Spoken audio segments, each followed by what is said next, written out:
Welcome back to my YouTube channel, everybody. I have 3 budget-friendly DIYs for you today. I have 3 items that I picked up from the Pound shop or Dealz if you're in Ireland. I love seeing people doing like dollar store and like Poundland hacks and videos, but like where I am, they don't have as cool as stuff as in like the US and even in the UK as well. So I have 3 DIYs, but you can take these ideas and use them on pieces that you may already have in your house. Let's get into the first one, which is a fabric basket, and I hope you enjoy.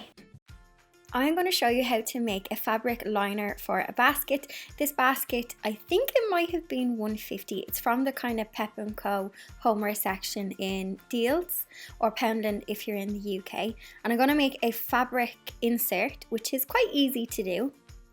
The first thing you're going to do is you're going to copy the basket, and you're going to copy all 4 sides of the basket and a base. So you're basically making a basket but just in a fabric version.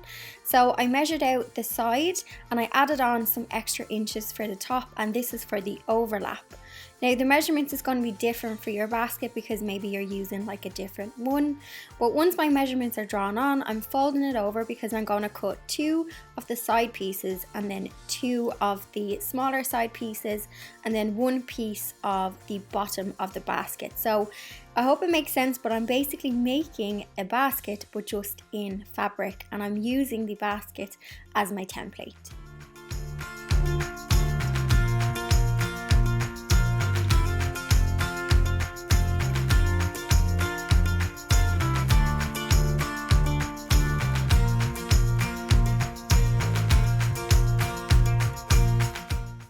It's always a good habit to iron your fabric before cutting, but if you're like me and you're a little bit lazy, you can iron it before you stitch. But generally ironing before you cut means that you're getting a nice perfect cut with no kind of like wobbles from any wrinkles. To assemble the basket, all you have to remember is right side of the fabric facing each other, and you're essentially going to construct the side of the basket. So match up the seams, pin them, and right sides facing together. So if you have a wrong and a right facing together, you know it's wrong. So the pattern fabric is all facing together, and you're going to do a straight stitch down all 4 corners of your fabric, and this is going to give you the surround of the basket, and we're then going to add the base. So if you think about it, you're constructing like a 3D basket in fabric form.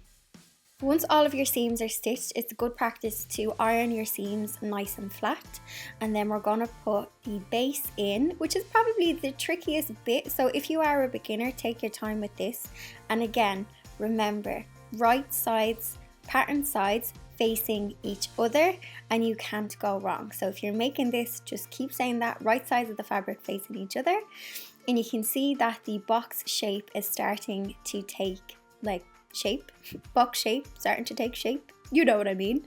And then we're going to stitch all the way around the bottom, and you have essentially created a nice basket shape.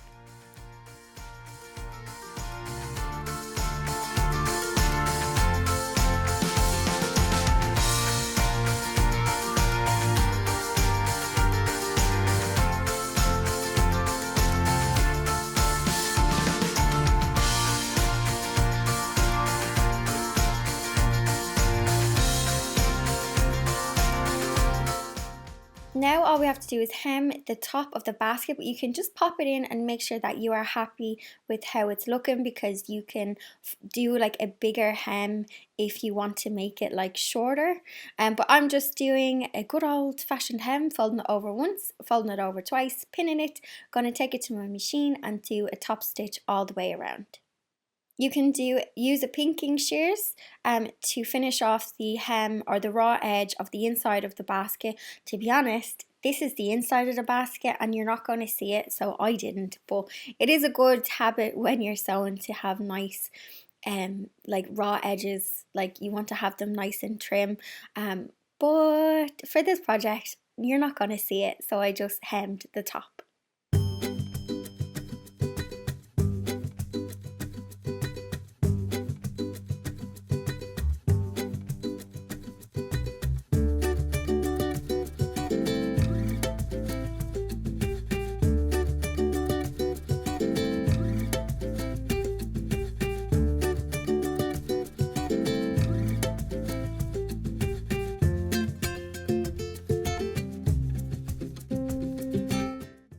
I just wanted to nip in the corners of my basket because, as you can see, it was a little bit wide. So you can hand stitch this, but I just pinned in each corner, took it to the machine and just did a straight stitch. And this just gave it like a little bit more shape, and it just kind of nipped it in. You can still, once I do the stitch, you can still easily take it on or off. You could also add some elastic if you wanted to do like an elastic kind of basket top. You would have to put that in. You would have to make a casing when you're doing your seam. But to keep it nice and simple, I'm just nipping in the corners. And if your pattern was maybe a bit big, you could also try this too.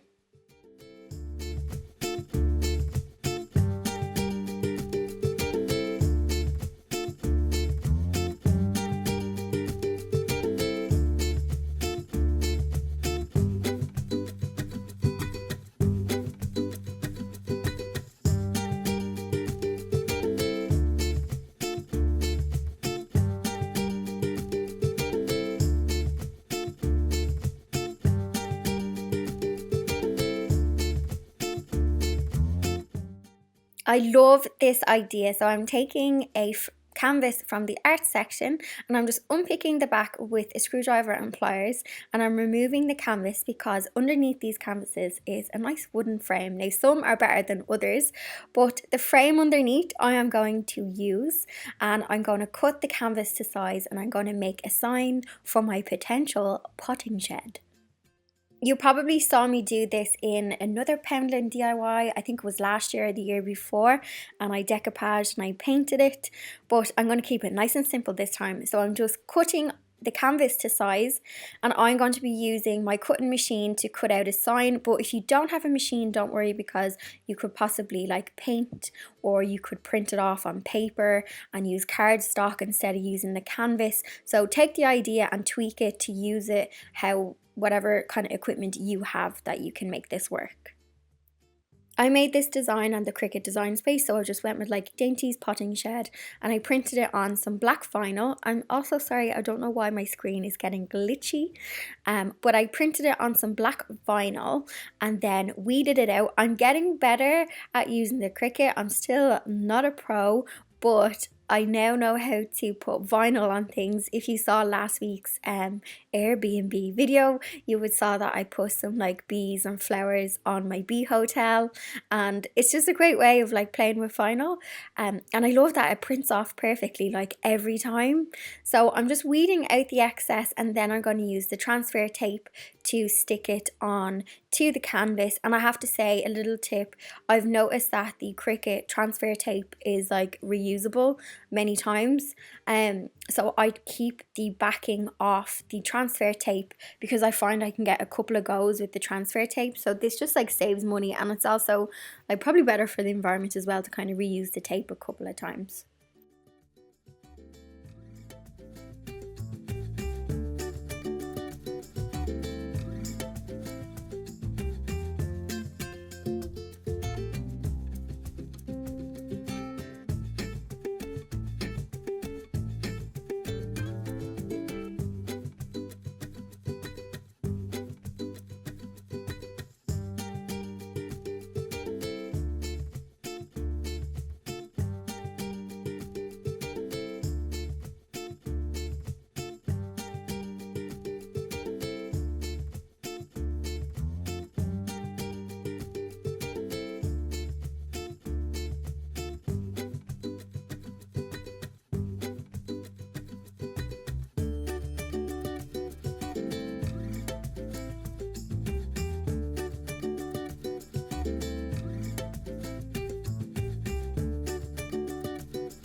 I'm going to show you how to make a notebook cover. So I picked up this notebook in the stationery section for $1.50 bargain, and I'm using it as a template to show you how to make a fabric cover.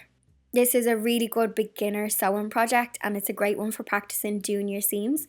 So the first thing you're going to do is cut a piece of fabric to size, and you're going to make sure you have enough fabric on either side to do the fold, and you're going to add a hem on both sides before we construct this.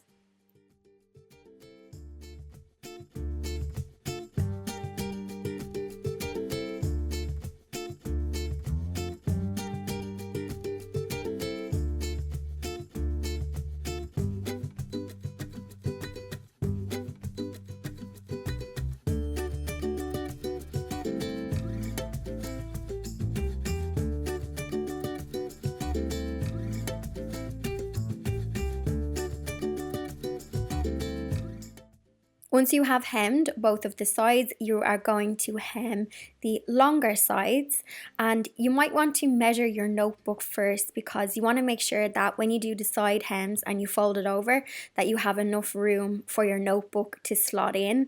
So do it and then measure and make sure that your notebook will fit, because you may have to adjust the side hems to allow the notebook to fit. Using your notebook, pop it inside and pin everything and get it nice and tight. If it's too tight, when you fold the notebook over, it's going to like buckle and stretch and it's not going to be good. If it's too loose, it's going to be annoying and it's going to fall off. So you want to just get it the right amount of kind of tension in the fabric. So once you are happy, just adjust all of your pins, and then we're going to do a straight stitch down either side, and this is going to stitch in that fold, and then that's essentially it. Don't forget to do a reverse stitch on the start and on the end of your stitches because you don't want it to unravel, and then place your notebook inside and you're done.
My 3 DIYs. Let me know if you have a shot at making them. Both of those sewing projects are like beginner friendly, especially the notebook. So if you have a sewing machine and you have some dust gathering on your sewing machine, I think something like that is a nice beginner's project that could dust off the cobwebs on your machine. I'm also delighted with my sign. Now, you don't have to have a Cricut machine to make a sign like this, because as I was doing it, I was like, you could probably print on thick card and staple card to the back. So you could make something like this in like maybe Photoshop, or like maybe even like Microsoft Word, except for the picture, or Canva is really good as well, and you could just print it off on a piece of cardstock and stick it to the back. So don't worry if you don't have any of the fancy machines, you could still get this effect, but just using paper. And also I have decided that I'm going to tackle